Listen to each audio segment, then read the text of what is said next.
चलिए दोस्त, आज के सेशन में क्लास 10 के हिंदी का ये पहला चैप्टर है। इस चैप्टर का नाम है श्रम विभाजन और जाति प्रथा और इसके लेखक का नाम है डॉक्टर बी.आर. अम्बेडकर।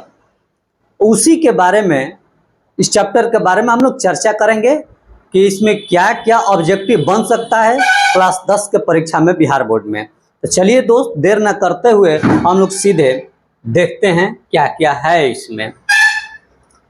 देखिए, श्रम विभाजन एवं जाति प्रथा, अगर इसका लेखक देखा जाए तो इसके लेखक का नाम है, इस चैप्टर के लेखक का नाम है भीमराव अंबेडकर। 1 नंबर का ये आपका क्वेश्चन हो गया। उसके बाद अगला क्या क्वेश्चन बन सकता है कि डॉक्टर भीमराव अंबेडकर का जन्म कब हुआ था? तो जन्म 14 अप्रैल 1891 ईस्वी को हुआ था।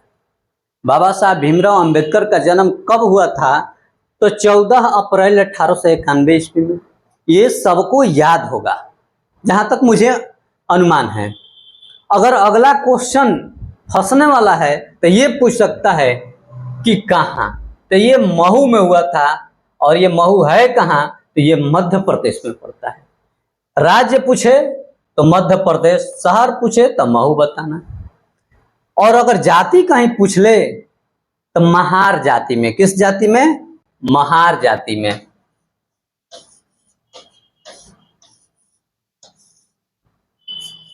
ये उनके जाति का नाम था। जिस तरह से हमारे समाज में जैसे जादव हैं तो कुछ उसको ऊंच माना जाता है, ठीक उसी प्रकार से इन सब समाज में जो महार थे तो थोड़ा उसको ऊंचा माना जाता था। तो उसी समाज में ये जन्म लिए थे बाबा साहब भीमराव अंबेडकर। चलिए आगे देखते हैं। उनके पढ़ाई के बारे में थोड़ा सा हम लोग चर्चा कर लेते हैं। देखिए, बड़ौदा नरेश, जिसका नाम था साहू जी महाराज, बड़ौदा नरेश साहू जी महाराज के प्रोत्साहन पर न्यूयॉर्क यानी कि अमेरिका, उसके बाद लंदन, इंग्लैंड में पढ़ने के लिए चले जाते हैं। जो साहू जी महाराज है ना, इनको आरक्षण का जन्मदाता कहा जाता है भारत में। पहली बार यही व्यक्ति ऐसे थे कि जो आरक्षण देश के अंदर लागू किए और आज तक हमको देखने को मिल रहा है। तो ये कहाँ कहाँ गए पढ़ने के लिए?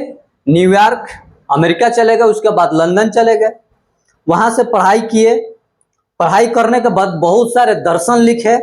देखिए क्या क्या, इतिहास, मीमांसा, विधिवेता, अर्थशास्त्री, समाजशास्त्री, शिक्षाविद एवं धर्म दर्शन के व्याख्याता बनकर के उभरे। जब ये वहां जाते हैं तो बहुत अध्ययन करते हैं।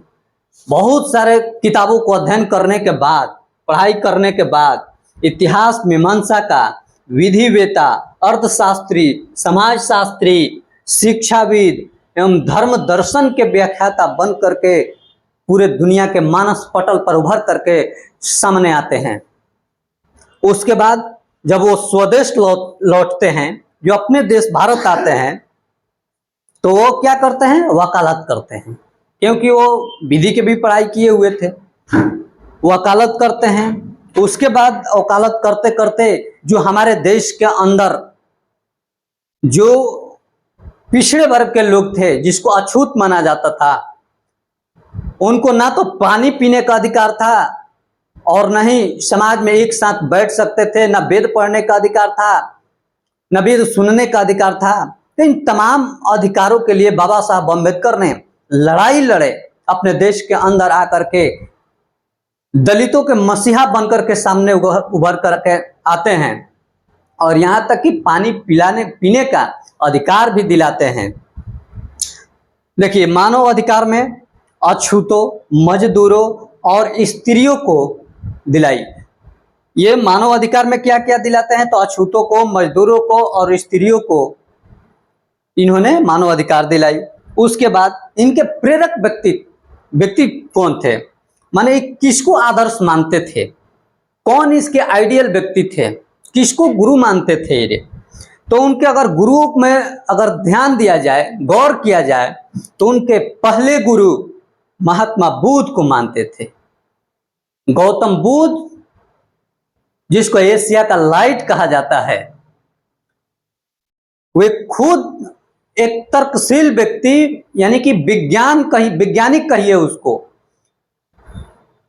तो गौतम बुद्ध को उन्होंने अपना पहला गुरु मानते हैं। उसके बाद कबीर को दूसरे गुरु मानते हैं, तब जाकर के तीसरे गुरु के रूप में ज्योतिबा फुले को अपना गुरु मानते हैं। उसके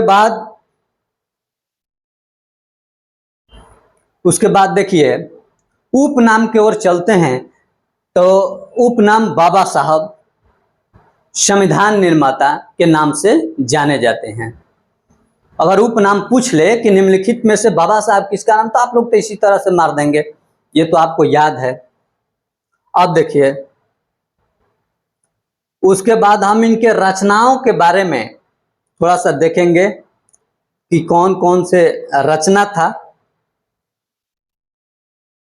जूम कर लेते हैं थोड़ा सा, ताकि आपको आसानी से दिखाई दे। अब मुझे लगता है कि आपको दिखाई दे रहा होगा।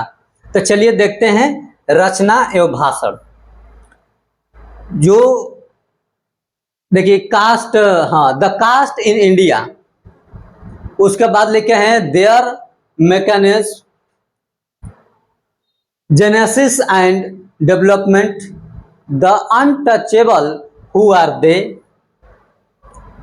Who are Shudras, Buddhism and communism, Buddha and his Dhamma.